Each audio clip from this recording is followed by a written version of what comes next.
नमस्कार।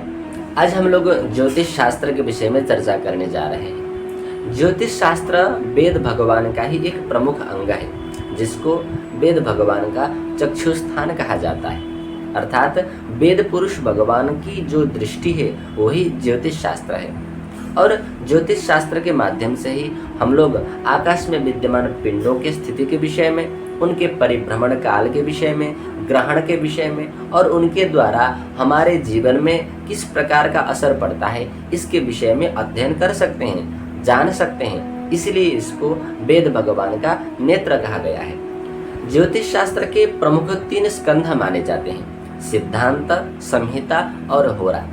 सिद्धांत स्कंध वह है जहाँ पर ज्योतिष के गणितीय सिद्धांतों के विषय में चर्चा होती है।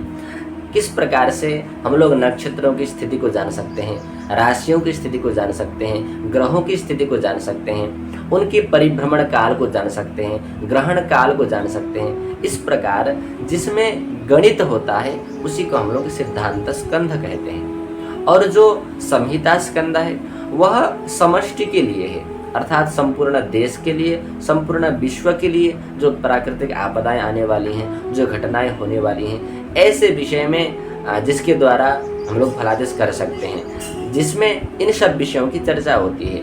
देश की स्थिति के विषय में जहाँ पर चर्चा होती है उसी को हम लोग संहिता स्कंध कहते हैं। उसी प्रकार होरा स्कंध, तो होरा स्कंध वह है जिसको हम लोग फलादेश स्कंध भी कहते हैं। अर्थात कुंडली को देख करके उसके आधार पर मनुष्य का जीवन किस प्रकार से रहेगा, जन्म से लेकर मृत्यु तक और मृत्यु के बाद में भी उसकी क्या गति होगी, इन सब के विषय में अध्ययन करने वाला शास्त्र ही भाग ही होरा स्कंध कहा जाता है।